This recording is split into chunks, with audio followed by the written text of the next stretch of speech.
Welcome, one and all, to a heartwarming tale of an orphan girl who finds her place in a small town full of kindness, where the bonds of community lead her down an unexpected path to happiness and family.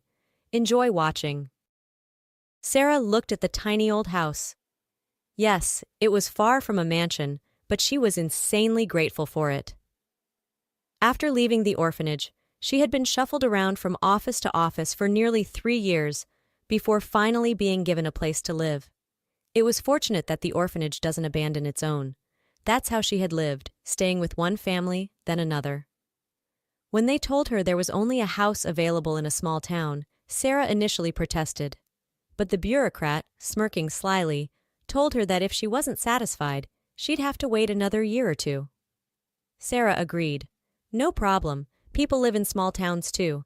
Maybe it would even be easier there. The young woman resolutely opened the door, went inside, and sneezed. Yes, thick layers of dust covered everything, but there was one decent upside.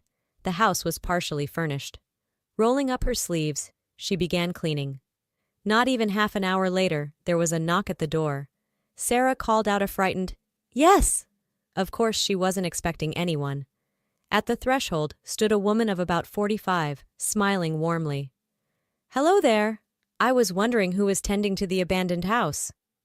Sarah smiled back. "Well, they gave it to me since I'm an orphan." The woman frowned.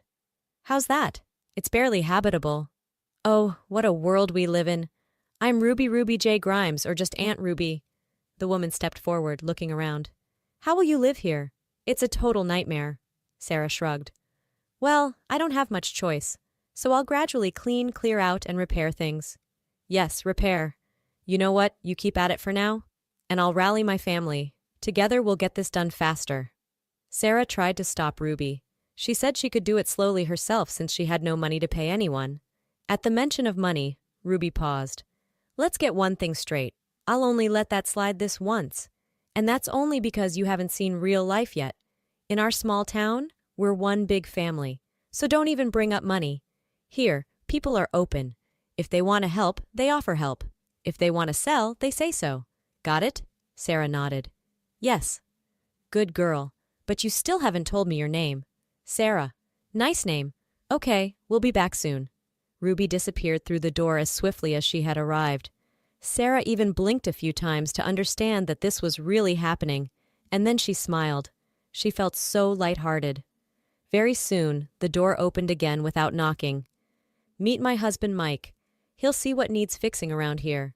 And this is my daughter, Anna, and this is Sarah. She'll be our new neighbor." Sarah loved her new neighbors right away. Ruby was one of a kind. Her quiet, large husband obediently listened to his wife. And overall, they were like a loving family straight out of a heartwarming story. A real, loving family. That evening, Anna set the table, while Ruby and Sarah aired out the rooms. After inspecting the house, Ruby said, "Well, there's still a lot of work to do here, but it's livable now." Sarah nodded happily. What she saw now was incomparable to the state of the house when she had arrived.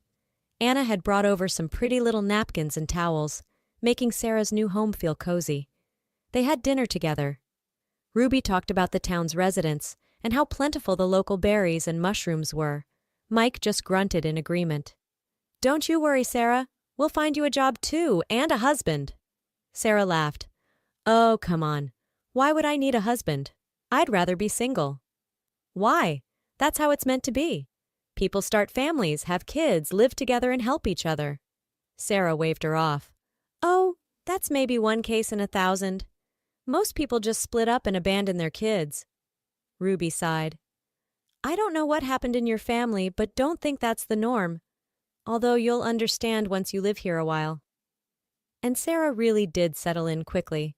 Within a week, she realized she could relax a bit, that in this small town she didn't need to expect trickery from everyone. Here, people say what they think. Sometimes it sounds a bit rude, but at least you know no one is being deceptive. She got a job as a nanny at a daycare center. The pay was low, but Sarah hardly spent any, since as soon as the townspeople learned she was from an orphanage, they brought her all sorts of things. At first, Sarah tried refusing, but people were genuinely offended. They were just being kind-hearted. And over time, They constantly tried to feed her or treat her to things. Just yesterday, she was walking home from work when Old Man Walter called out to her, "Sarah, off from work." "Yes, Mr. Walter." "Come by the house for a minute, won't you? The missus is waiting."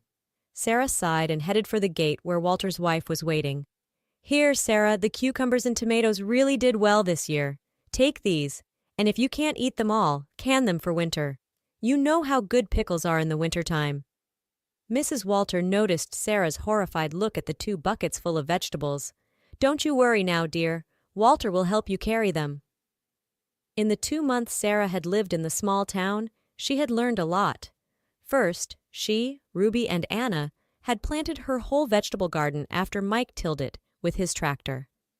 Then she learned how to water, weed, and even tried some of the produce from her own little plot.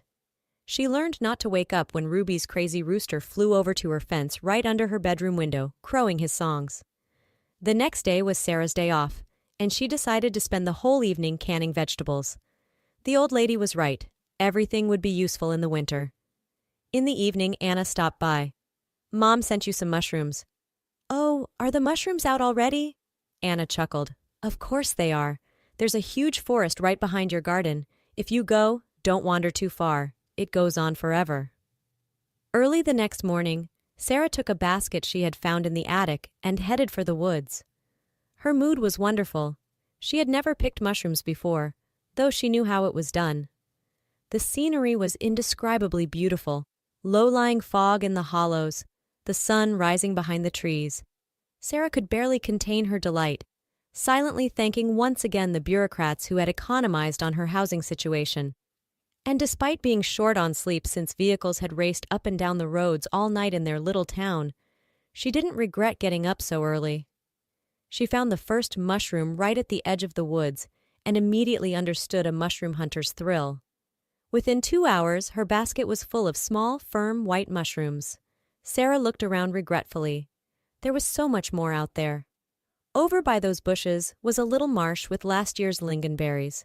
She set her basket down under a large, distinctive oak tree, covering it with burdock leaves. Then she took off her kerchief, fashioned it into a little bag, and went to pick the lingonberries. She lost track of how much time had passed, but her rumbling stomach reminded her it was time to head home. The sun was starting to set. Had she really been in the woods all day? Sarah straightened up and froze. On the other side of the marsh lay an airplane, badly decayed, likely from World War II, but still an airplane. She looked around. Of course the townspeople knew about it since she hadn't wandered far, so it must be safe. She circled the plane, running her hand along the wing. Strange. Why had no one ever removed it? She climbed up on a rock, trying to peek inside, and suddenly someone sneezed inside. Sarah fell off in shock and fright. "Oh, who's there?" Silence in response. Maybe she would have fled, but the sneeze had sounded distinctly childlike, maybe even an animal. The young woman resolutely stood up, brushed herself off, and climbed back onto the rock. When she finally looked inside, she gasped. A pair of teary, reddened child's eyes stared back at her. "Who are you? What are you doing in there? Here, let me help you out." A little girl, maybe 5 or 6 years old, trustingly reached out her hand. Sarah pulled her out and looked her over. A few scrapes, but no other injuries. "How did you end up here?" The girl sniffled, tried to say something but couldn't at first. Sarah handed her water bottle to the child, who drank greedily before handing the remains back and saying, "I got mad at my dad, then got lost. I wanted to see the plane and fell inside, but I couldn't get out again. I was so scared when it got dark." Sarah gasped. "You spent the whole night there?" She imagined how terrified the child must have felt, and her heart clenched. "Come on, let's go. I live nearby. I'll feed you and then we'll find your dad." "Okay, just tell him not to be mad at me. I didn't mean to get lost." "I'll tell him." Sarah thought she'd tell the father plenty, enough for him to consider whether he was a real parent or just called himself one. Sarah picked up the basket and hurried toward town, holding the girl's hand firmly. The child, evidently recovering from her ordeal, chattered nonstop. Sarah learned her name was Jessica. Her mother was gone, they lived in the city, and her dad was great but worked too much, which really upset Jessica. This time she had asked her dad to take her to a lake to see the swans and then into the woods to listen for the cuckoo bird. But he said he was too busy and she'd have to wait. Jessica adamantly did not want to wait, resulting in her predicament. By the time Jessica finished her story, they had reached Sarah's house. But Jessica suddenly felt drained. She didn't even finish a few spoonfuls of soup before falling asleep. Sarah moved her to the couch, covered her up, and pondered what to do next. The answer was obvious. Go find Aunt Ruby, who surely knew all the local news. At your place? The whole area is in an uproar looking for the poor little girl. Can you imagine? Her father is going out of his mind. Aunt Ruby, could you call wherever you need to, and I'll head back over. Go on, Sarah. She's been through a terrible ordeal, spending that night in the woods. I'll call the station now. Sarah hadn't been home even half an hour before cars pulled up outside. She went to the door to ask them to stay quiet, but she didn't get the chance. A young man burst through in a whirlwind, and upon seeing Sarah cried out, "Jessica, baby!" The little girl opened her eyes and was swept into her father's embrace, bursting into tears. "Daddy, I'm sorry, I was so scared. I'll never ever do that again." The man stroked her hair. "And you forgive me too, okay? We'll definitely go see the swans and listen for the cuckoo." Jessica pulled back. "Can Sarah come with us?" The man looked at Sarah, who felt self-conscious. Of course, if Sarah wants to come. Sarah learned that Jared was some kind of internet genius who could work anywhere for a very high salary, designing games or something like that. Being computer illiterate herself, she didn't really follow his explanations on their walk to the lake a week later, with Jessica running ahead. Finally, the girl stopped. "Dad, geez, you talk to girls about that stuff? Honestly." Jared looked sheepish. "Sorry, Sarah. I don't interact with women much. I forgot what kind of conversations are appropriate." In that moment, all of Sarah's awkwardness dissipated. The rest of the time, they enthusiastically debated why swans have such long necks, what time the sun sets, and whether aliens experience love. Then Jared and Jessica walked Sarah home, where Jared had left his car. They were renting a house for the summer in the next town over.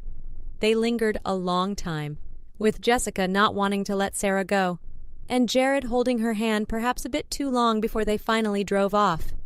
Sarah sighed and stepped towards her house. "Well, I did tell you our little town is nice and in a good location. You'll find everything here, including a husband." Sarah turned to see Ruby smiling at her and laughed. "Oh, come on, Aunt Ruby. Jared's not a boyfriend prospect. We're just hanging out because of Jessica. You're imagining things." Sarah went inside while Ruby sighed and murmured, "No, Sarah, you can't run from your own happiness, no matter how hard you try."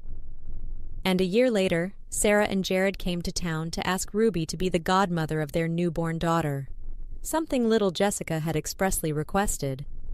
How could Ruby refuse such a request from the young family?